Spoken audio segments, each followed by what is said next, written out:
we're taking 3 slices of jalapeno. Woke up this morning to the rising sun, 3 little wheels of jalapeno in my margarita. Are we having any fun yet? That's what I want to know. It's Celebrity Sleepover. On tonight's show, rock legend Sammy Haggar talks tequila, Van Halen, and aliens. We get real nostalgic with the cast of MTV's The Real World Homecoming. And comedian Dariany Santana hustles her way into Johnny's living room. Now, here's your host, Johnny Bananas. Welcome to Celebrity Sleepover. Now, I hope you've come prepared to make some memories that are sure to leave a stain or two, because tonight, we're rocking out with our socks out with the man who's definitely had his fair share of sleepovers, the Red Rocker himself, Mr. Sammy Haggar. Sammy, welcome to my living room. Mom, Sammy Haggar's in the living room! What an introduction. You know how many beautiful young girls come up to me and, oh, Mr. Hagar, and I'm thinking, oh, gee, I'm starting to skew younger. I have these younger following now, you know, and they go, my mother's the biggest fan, or my dad's your biggest fan. Can I have an autograph for them? I'm going, sure I can. You're an absolute rock icon, rock legend. Sadly, we just lost your old friend, your bandmate, Eddie Van Halen. You guys obviously had your differences in the past, but as they say, blood is thicker than water. What was it like to hear the news of his passing? I fell apart.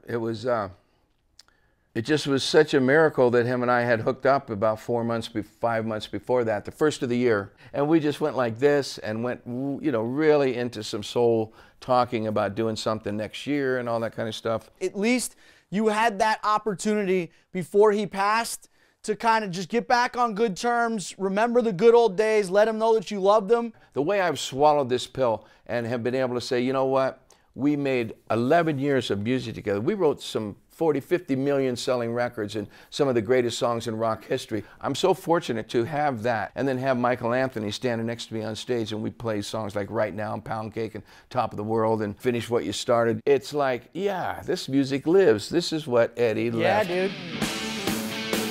I saw this incredible birthday party that you celebrated. Tell me a little bit about exactly what a boat concert is. You know, the whole thing with COVID, we couldn't do it indoors, we couldn't do it outdoors. So we said, well, what if we find a beach somewhere, which was Catalina. All there was a big bay and 180 buoys where we could have 180 boats. They must have had to have a hell of an arm to throw a pair of panties all the way up on stage from out in the water.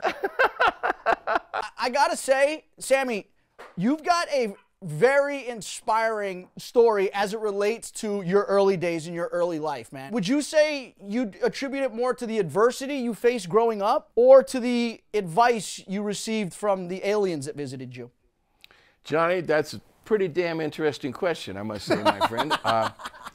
Because where you were going with that to begin with was very serious, and how you ended it was even more serious. Because, truthfully, I think being poor my whole life and felt embarrassed with an alcoholic father that walked the streets and became homeless in a small town to where everyone knew it was my dad, it was tough. But I never felt like I'd never make it. I always felt like I'm going to do it. But the aliens, wise guy. I got to hear this. Yes. I got to hear this, Listen, man. When I had my dream, which was not a dream, but I was contacted, and it was like a wireless situation. They were remote. I could see them in my head when I started waking up. They screamed a numerical code. The connection went zip, and from that minute on, I had vision. I went to Cabo for the first time in 1979, and I saw dirt roads, one flight in, one flight out, no newspapers, no TV, no telephones, and I said, I'm going to build a cantina here. I love this place. I bought a house,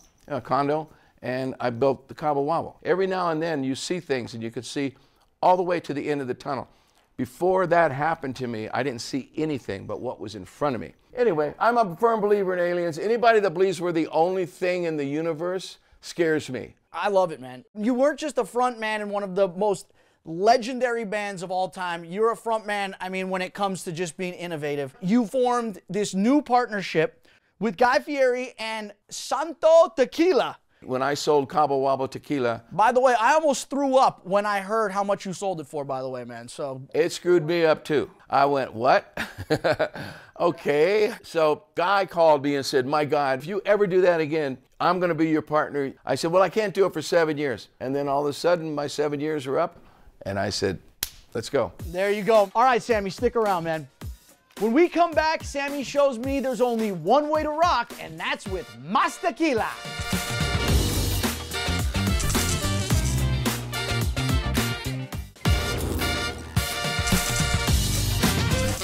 Welcome back to Celebrity Sleepover. Now, anyone who knows me knows I can take down a margarita with the best of them.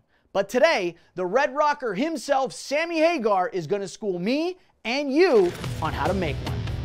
All right, Sammy, so where do we get started? I'm going to show you how to make some simple margaritas that anyone can make. A margarita is one of the greatest cocktails ever invented. A lot of people, they mess around with them and get a lot of stuff in there and this and that. But what you really want is you want something sour, you want something sweet, salty, and you want to taste the tequila. So I'm going to start with the simplest one. The first thing, you fill that halfway with ice. And here's the reason why. I don't use ice in my drinks, because once it waters a drink down, it starts tasting, lost its flavor, and you end up leaving it on the table. Take lime juice. So you use like an ounce, let's say. If you want to hold measure on, it, I'm that's doing fine. this mixology style, bro. I'm squeezing my own limes over here. Oh, well then a whole lime. All right. Next, simple syrup. However much lime you put in there, put the same amount of sweetener. I'm sweet enough, Sammy, so I don't know how much sweetener I need to add to it. Okay, so use 2 ounces of tequila. We're doing the Blanco for this, right? We're going Blanco. This is a simple standard margarita. And then before you do all the shaking, I like to take my glass and do half of it, 1/2 of it. Because sometimes you don't want the salt. And you just go over here and you sip out of this side. You want salt, you move around, get a little salt. Look at that. That looks beautiful. You ready to shake it up? Sideways. 1, 2, 3, 4, 5, 6, 8, 9, 10, 11, 12, 13, 14, 15, 16, 17, 18, 19, 20. Pour that baby straight up. How often do you get to make a margarita with the Margarita King himself? Not very often. How does that look? Pour it straight up, no ice. That, my friends, is a perfect margarita. Can I get a witness? I gotta say, this margarita would blow the tennis balls off my grandmother's walker. Woo! The next one, this is a tricky one. A little bit of ice, and we're taking 3 slices of jalapeno. Ooh, jalapeno. Now we're gonna put the lime in. 1 whole lime? The juice of 1 whole lime. Put a little more ice on top of those jalapenos. Yep. Put the lid on and shake it really hard. I wanna beat the jalapeno up. Beat it to death, look at it. Beat the jalapeno to death. Hard, now you got the juice out of the jalapeno. See what I'm saying? Oh, Uh-oh, look at it. Sammy, I beat the jalapeno Stomp too on hard. it Hold the on. ground. Just stomp on it on the ground. Oh my God, disaster. I can't even find the lid. All right, it's beat up. Now what? And now you add the simple syrup, Okay. 1/2 ounce. You add a 1/2 ounce of Damiana. Okay. You can squeeze that tangerine in there. Oh 'cause yeah. That's what Mesquila likes that.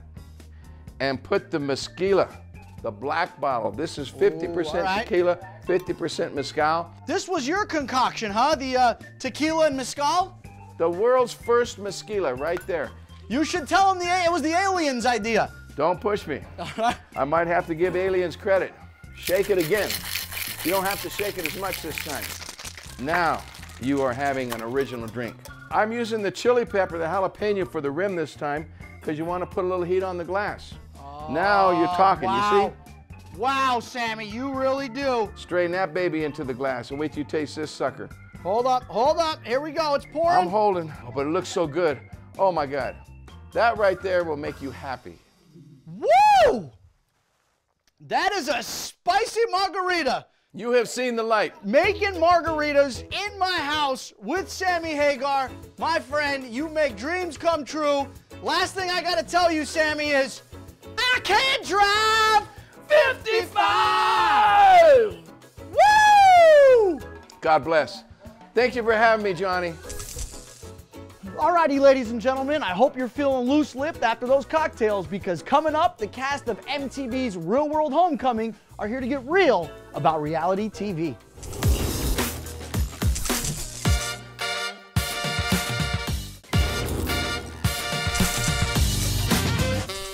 Welcome back to Celebrity Sleepover. Now, in 2006, I hit the lotto when I was cast in my very first reality TV show, The Real World Key West, and I have never looked back.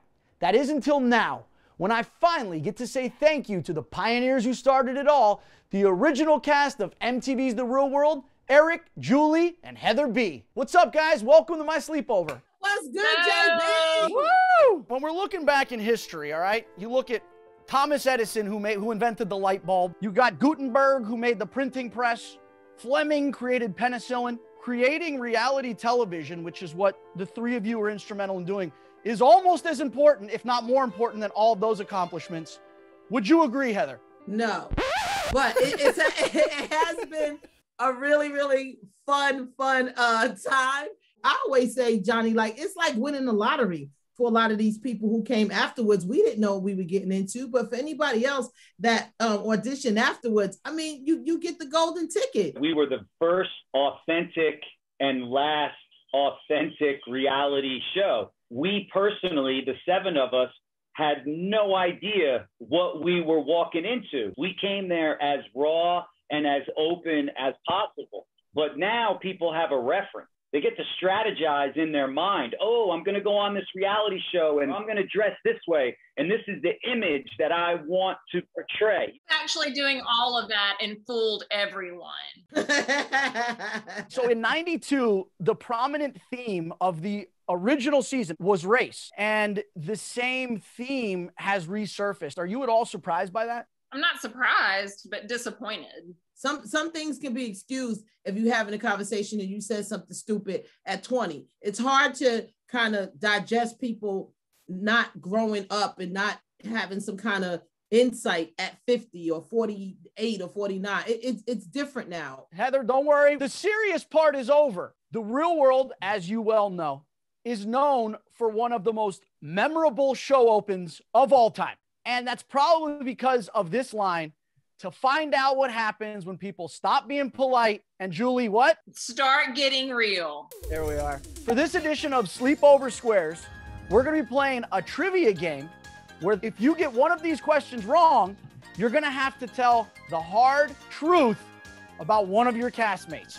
You got to understand, my brother, you're dealing with angels here. For every angel, there's got to be a demon, and that's who's sitting on this couch over here. We're going to try and balance it out and see which one wins out in the end, all right? Question one is going to go to you, Eric. In 1992, Norman's Art Company was named after his dog, who was named after what type of cheese? A, cheddar, B, string cheese, C, brie, or D, Gouda? D. No, this is to Eric. It's to Eric. Heather, you can't pop in like that. It's Gouda, brother. All right. That's an all easy right. Listen, you had a little help there from your cast members, all right? Now, this next question is going to Heather B. And only Heather B. What very popular stage musical is set in New York City, but based on a Shakespeare play? Is it A, West Side Story, B, A Bronx Tale, C, On the Town, or D, Rent? Hand down, Julie. On the Town or something? No, incorrect. It is West Side Story. I seen a lot of Broadway, JB. I ain't seen that one. Your penalty is I want you to do a freestyle about your time on Celebrity Sleepover so far and what you think about this show. So I'm a lot of cents in. This trivia game, I won't win. Why? Because the fix is in. JB with these questions, but I won't question. Heather B got skills, yet I won't mention that the fact that we had mad fun, but KRS is still number one. And Johnny, of course, you're the number one host. Shout out to JB. You know you do the most. Bomb. Woo! Yeah! All right, here we go, Julie. All right. How many books has Kevin Powell written since the beginning of Real World? 14. Who wrote these questions? What was the name of Andre's indie rock band? Rain Dance, baby! This question is going to Julie, all right? True. That's true, Johnny. We win. This isn't true or false. Hold on. Oh. D. Bong, let's go. Next question. Hey, Hey, This ain't even trivia anymore. You know what? This goes to show how much you guys know and love each other. I think that's very impressive. Next question is gonna go back to you, Heather. Who did your boo Eric famously date after his original season of The Real World? Eric's doing one of these right now. Is it A, Oprah Winfrey, B, Alyssa Milano, C, Pamela Anderson, D, Ricky Martin? this is a trick question Why is it a trick question, Eric? because you can't answer this question with one letter. Woo! This one's going back to you, Eric. Norman is credited as the first openly LGBTQ Real World cast member who casually came out at what popular NYC venue? Eric, it rhymes with Heather, can we mute? Someone's got to mute Heather's mic. Mute Heather, please. A, the Limelight. B, CBGB. C, the Roxy. D, Danceteria. Before you even gave me the options, I could hear Limelight. So I'm going to go with Limelight. I'm going to go with you're wrong, my friend. Oh, And now you're going to have to pull that camera back and show us your most fantastic grind move, my friend. oh my God. Give the ladies and the boys what they want, Eric Nies. Come on. Yeah, there he Eric, is. He Nies. He nice.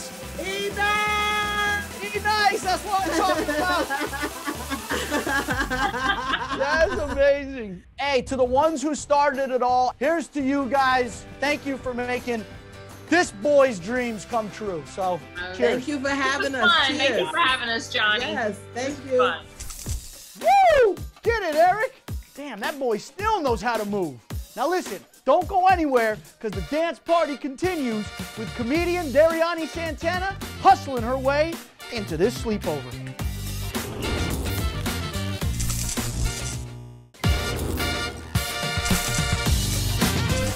Welcome back to Celebrity Sleepover. Now, nothing quite screams sleepover like a good old-fashioned dance party.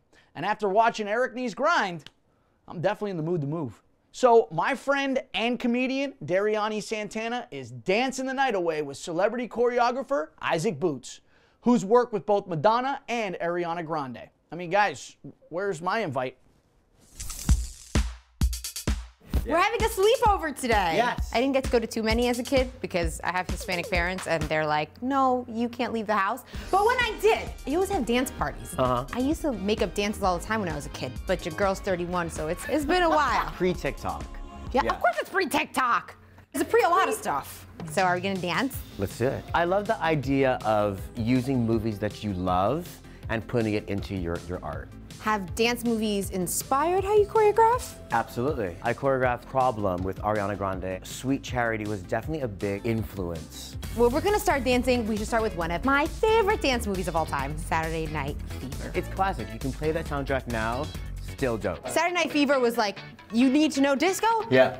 That is Down. disco. Want to dance? Pulp Fiction, another John Travolta movie. That's right. It was a twist contest. That's it. The twist was like the twerk of its time because it was controversial. There is like a sexiness to it, right? And so it's all about the hip, Yes. right? You can bring it forward, you can bring it back, but as long as the hips are the main situation, yeah. Now I get where the Moment, controversy right? comes from. Yes. One of the most iconic dance movies of all time, Flashdance. She was a welder who wanted to be a dancer. And who danced amazingly. It's like hit, punch, double. Yeah, it's good. Up, up. Yeah, you're gonna go arms up. Yes, girl. And then all the way down. Oh my, okay. There were 3 other dancers who actually did that iconic dance sequence because it was such challenging work. I'm about to bring in a stand-in for me. I'm exhausted. One of my favorite movies. I want you to guess.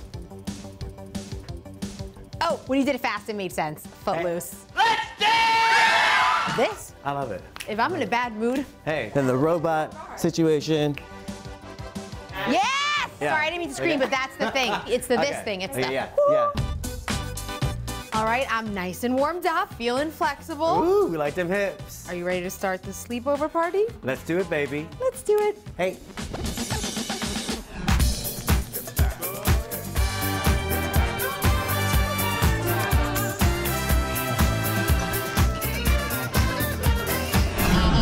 She's a lovely child. Boys don't know she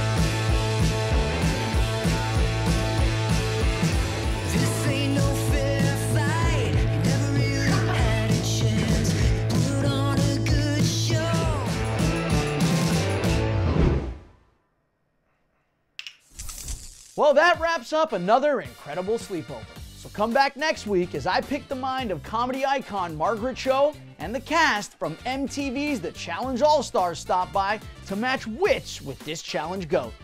Until then, nighty-night.